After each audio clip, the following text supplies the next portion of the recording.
J'espère que vous allez bien, j'espère que vous vous portez bien.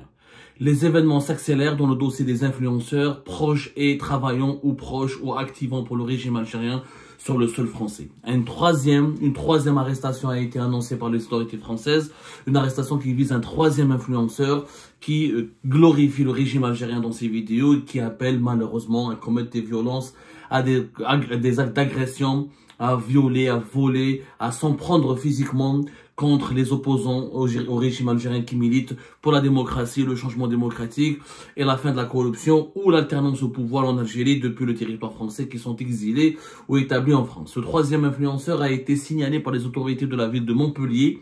Le maire de Montpellier, M. Michael Delafosse, qui est de couleur socialiste, a saisi et le préfet de l'Hérault. Le Hérault, c'est la région, le département de Montpellier, M. François-Xavier Loche. Ils ont signalé hier, au procureur de la République, du tribunal judiciaire compétent de la ville de Montpellier, la publication sur le réseau social TikTok d'une vidéo émanant d'un influenceur algérien qui réside à Montpellier, qui s'appelle Doualem.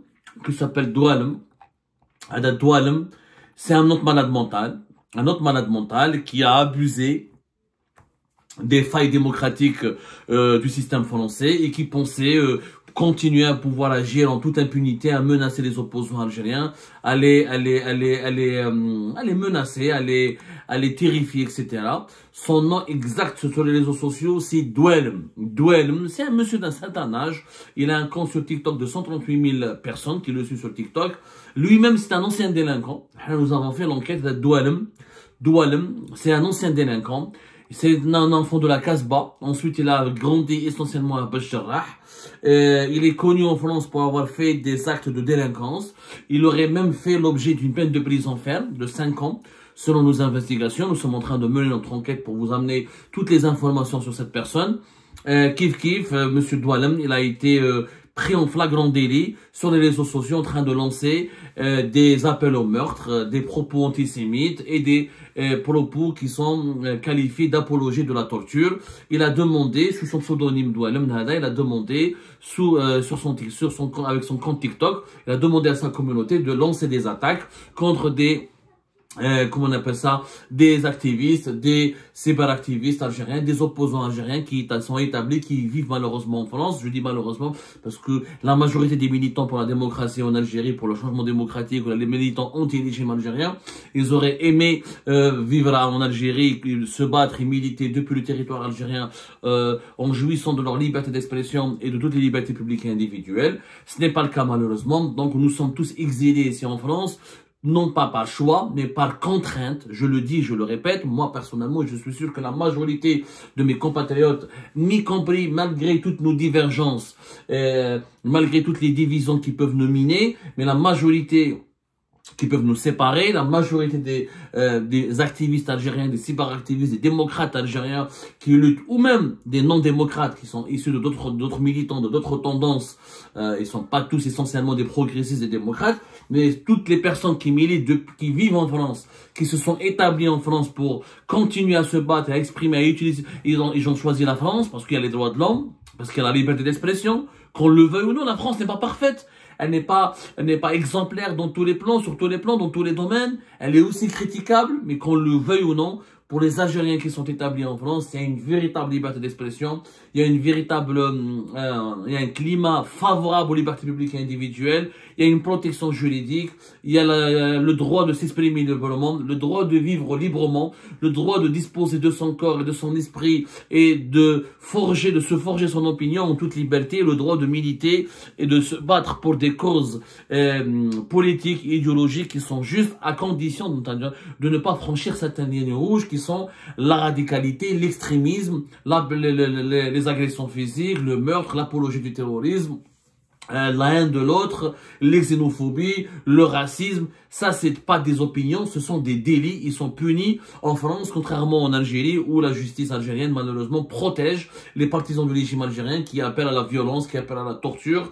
Donc, monsieur Doualem Hadaya, qui est d'un certain âge, selon mes informations, il est âgé de plus de 50 ans, malgré la Kebro, il utilise un compte TikTok presque 140 000 abonnés. Il appelait au meurtre, il appelait à la torture, il appelait à la violence, il appelait aux agressions.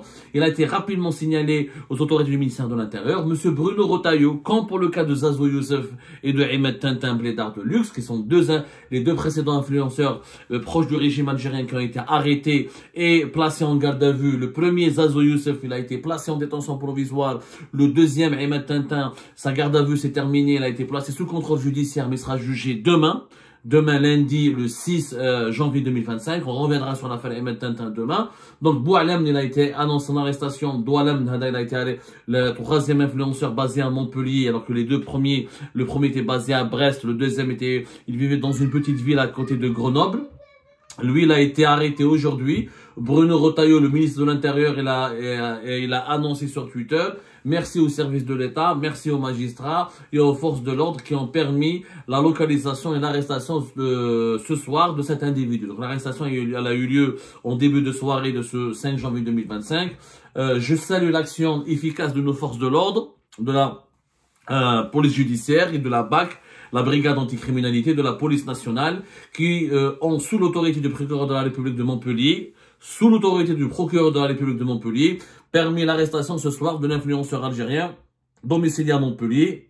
C'est le préfet de l'Hérault. Le Hérault, c'est le département H-E-R-A-U-L-T, qui avait saisi le procureur de la République la veille. C'est lui qui a saisi le procureur de la République le samedi 4 janvier. Donc rapidement, en 24 heures, les services de sécurité, notamment les brigades anticriminalité et les services de recherche de la police judiciaire, de la police nationale française, ont rapidement identifié un influenceur algérien qui, je rappelle, est un ancien délinquant. Lui, comme Ahmed Tintin, comme Zazo Youssef, ce sont tous des délinquants, des voyous, qui ne représentent pas la communauté algérienne. Et nous sommes fiers, nous les Algériens de France, de les dénoncer et de les condamner. Et nous remercions la police française et les autorités françaises pour ces arrestations. Il faut absolument faire le nettoyage. Il y en avait marre. Hadou, nous ne sommes pas des représentants de la communauté algérienne. Hadou, c'est des voyous, c'est des délinquants téléguidés. Je dis bien téléguidés parce que maintenant, durant leur procès, pendant l'enquête, il est question de savoir qui leur demande de lancer des appels au meurtre. Qui leur demande de faire de l'apologie du terrorisme. Qui leur demande de menacer les opposants, de les harceler, de violer leur vie privée, d'appeler à leur agression. Toute la question, elle est là. Et heureusement que le ministère de l'Intérieur français a lancé une opération appelée « Ne rien laisser passer ». Et c'est un message ferme qui est renvoyé au pouvoir algérien. Là, l'État français a décidé enfin de se réveiller de sa torpeur et d'arrêter de considérer le régime algérien comme son petit enfant choyé et chéri, qu'il a longtemps protégé. L'État français a compris que maintenant les choses sont devenues très dangereuses. Le pouvoir algérien joue avec le feu. Pourquoi on dit que le pouvoir algérien joue avec le feu? Je vous donnerai des éléments de réponse demain encore. À cette heure-ci, je préfère vous donner les éléments pour le moment qui ne sont pas substantiels. Mais il ne va pas sans dire que ce torrent de menaces de mort, cette campagne de terreur lancée de façon concomitante et simultanée en même temps par plusieurs influenceurs sur TikTok, elle est téléguidée. Hada Zazo Youssef, Hada Doualem, ou Ahmed Tintin, la plupart d'entre eux c'est des anciens délinquants. Ils vivent en France, où ils sont mariés avec des franco-algériens, ils ont des enfants, ils ont eu beaucoup de problèmes sociaux. Comment, du jour au lendemain, ils décident de militer en faveur du régime algérien, gratuitement? Du jour au lendemain, ils s'intéressent au régime algérien, ils s'intéressent au pouvoir algérien, ils s'intéressent à l'Ammi Tebboul, ils s'intéressent à l'Ammi Chengriha, ils font des offres de services, ils défendent la propagande du régime algérien, ils la reproduisent, ils reproduisent le même discours, et ils utilisent les mêmes arguments, ils utilisent les mêmes exemples, la même façon de parler, ils utilisent exactement la même façon de réfléchir, les mêmes idées, la même idéologie qui sont véhiculées par la propagande du régime algérien. C'est pour ça que nous on parle de téléguidés. Ces gens-là ne sont pas spontanés. Auparavant, comment ça se passait? Auparavant, nous les opposants, on était menacés. Je dis les gens opposants, je mets dans la catégorie opposants les journalistes indépendants, les activistes du Hirak, les militants de certains partis politiques. Malheureusement, c'est une catégorie qui est large, qui est hétérogène. Un journaliste, normalement, n'est pas un opposant. Un journaliste, c'est un journaliste. Mais on est opposant parce qu'on est journaliste indépendant. Quand on est journaliste indépendant, on est opposant pour le pouvoir. On est un politique. On fait de la politique pour le pouvoir, on est un élément subversif. Auparavant, comment ça se passait? On recevait des menaces, on était menacés. on était ciblé par des commentaires.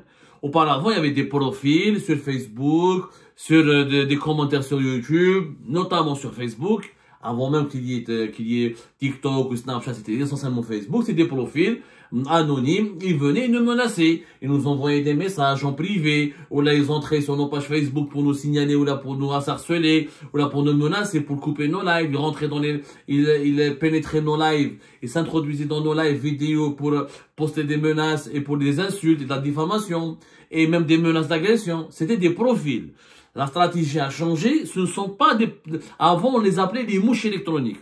Les mouches électroniques ont cédé de la place à des véritables influenceurs.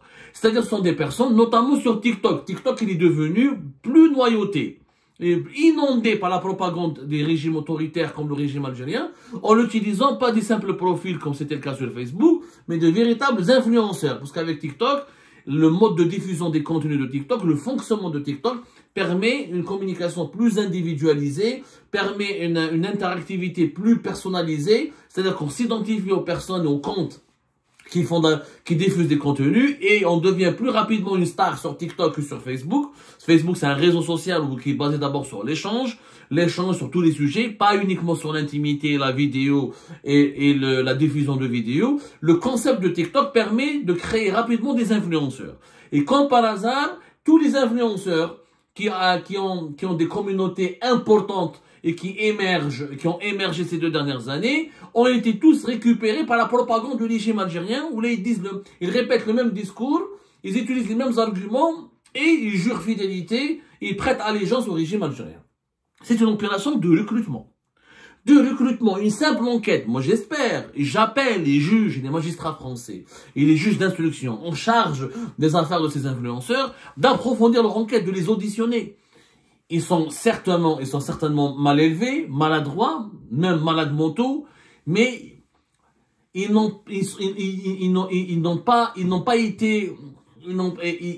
sont pas entrés dans la vie politique ou là dans l'activisme politique par conviction ou là par un cheminement naturel. C'est-à-dire, même si c'est activisme politique entre guillemets, pour moi c'est pas des activistes politiques, c'est des terroristes. Pour moi c'est des criminels, des délinquants.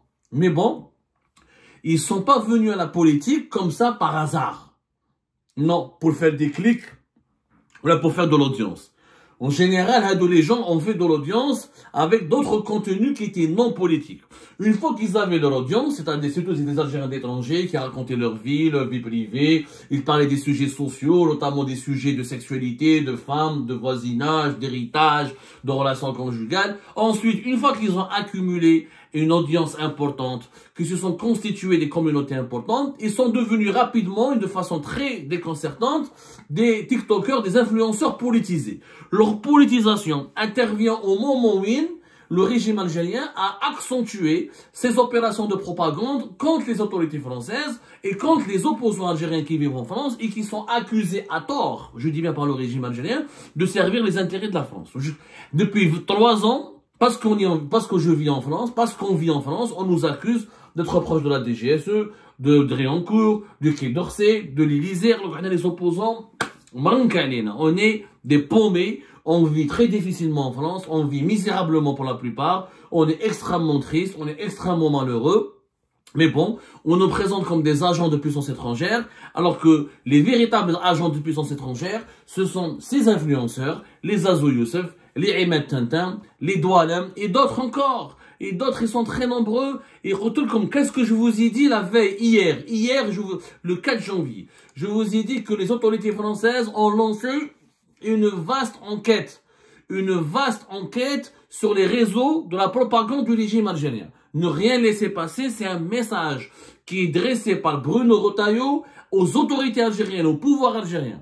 Yéline Touman en Algérie, vous avez voulu un bras de fer. Vous avez voulu déstabiliser la France de l'intérieur. Vous avez voulu utiliser la communauté algérienne pour provoquer des violences, des scènes d'émeutes, des agressions, pour terrifier les Algériens et les Algériens qui vivent en France et qui sont contre le régime algérien. Vous avez voulu remonter les Algériens entre eux et créer un climat de guerre civile au sein même de la communauté algérienne en France. C'est pour cette raison que les autorités françaises, à la suite de rapports d'orientation fournis par le renseignement intérieur français, fournis par le renseignement extérieur aussi français, ils ont compris qu'il y a des relais du régime algérien qui voulaient affaiblir la France de l'intérieur et semer le chaos à travers la communauté algérienne. C'est une politique menée par des officines proches du régime algérien. Et je vous donnerai des noms. Je vous donnerai des noms de certains conseillers, de certaines divisions qui s'occupent au sein du régime algérien de cette politique parallèle de récupération des influenceurs les plus vus par la communauté algérienne en France, notamment les influenceurs établis sur le territoire français, pour les utiliser comme une cinquième colonne, comme une colonne intérieure, afin de diviser la communauté algérienne, de la déstructurer, de la désorienter, et aussi de la manipuler pour lui faire croire que l'Algérie est menacée par la France et qu'elle veut armer ses opposants algériens, qu'elle veut renvahir la France une nouvelle fois, que la France veut envahir l'Algérie une nouvelle fois, qu'il y a un projet d'un nouveau colonialisme français en Algérie, que la France avec le Maroc et Israël veulent envahir l'Algérie, la découper en morceaux, donner la Kabylie aux Kabyles, donner le Touareg, le Sud au Touareg, etc. Le caca idéologique, pardonnez-moi, le caca de manipulation, parce que les problèmes de l'Algérie, c'est d'abord la mauvaise gouvernance, l'illégitimité de ses responsables, l'illégitimité de ses institutions, sa grande corruption de ses élites dirigeantes, leur inefficacité, leur incapacité à fournir le b.a.-ba, à combler les besoins élémentaires de leur population. Toute la propagande a été servie chaque jour, matin et soir. On utilise ces influenceurs avec des insultes. Bien sûr, quand on recourt aux insultes, des vidéos de moins de 18 ans en nature de l'audience. Et les gens commencent à y croire. Ah, la DGSE, les autorités françaises, Emmanuel Macron, l'OTAN, le Maroc, Israël sont en train d'aider Abdou Sabbar, d'aider Shawqi Ben Zahra, d'aider Hadaya. Complètement faux. C'est du mensonge. Ils voulaient juste semer le chaos, déstabiliser la France de l'intérieur. La France a réagi fermement en menant un travail de nettoyage. C'est tout. Un travail de nettoyage. Les influenceurs ne sont pas des personnes spontanées, ne sont pas des malades mentaux qui agissent de façon isolée. Leur discours est commun. Leurs actions menées sur les réseaux sociaux, elle est menée simultanément, selon une certaine temporalité. C'est les mêmes éléments de langage, c'est les mêmes arguments, c'est le même discours, c'est le même but recherché, qui est de appuyer le régime algérien, diaboliser ses adversaires, diviser la communauté algérienne à l'étranger, diaboliser les opposants algériens, leur causer des problèmes, les menacer, les exposer à des risques d'insécurité. C'est les mêmes objectifs. Donc c'est une politique, c'est un schéma. C'est un schéma qui a été dessiné par des officines. Aux autorités françaises d'enquêter et de démanteler ces officines, et ça va aller loin cette histoire. Parce que le régime algérien a utilisé le chantage. Le régime algérien. Oh, des émeutes, ils ont voulu tuer des opposants algériens. Ils ont voulu organiser des meurtres sur le sol français. Faut le dire. Quand tu utilises des appels au meurtre, tu veux utiliser des meurtres. Le 15 août 2023, j'étais agressé. Tentative de meurtre. Assassinat. Kharjli un pistolet dans la banlieue de Paris à 15h. J'ai eu des témoins. Heureusement qu'il y a eu des arrestations. Et mon agresseur, il était caché où? À Alger. Il a reçu des instructions d'où? D'Alger. Quand il m'a repéré, il est parti d'abord à Alger. Je ne suis pas le seul. D'autres activistes, d'autres opposants, beaucoup moins connus, beaucoup plus anonymes que moi, subissent des agressions, subissent des harcèlements. Il y avait trop d'impunité en France. Cette fois-ci, la France a décidé de réagir fermement, avec beaucoup d'autorité, parce qu'il y a un bras de fer avec le régime algérien, parce qu'il fallait renvoyer un message au régime algérien. Un message de fermeté, ne rien laisser passer, on ne se laissera pas faire. La France ne peut pas être le théâtre des tensions, des malentendus, ou là des divisions qui préoccupent ou là qui font peur au régime algérien. La France ne peut pas être le théâtre des opérations du pouvoir algérien. La France n'est plus un terrain conquis pour le régime algérien. C'est un message ferme. D'autres arrestations vont suivre. Vous allez voir que d'autres arrestations vont suivre et les enquêtes se poursuivent.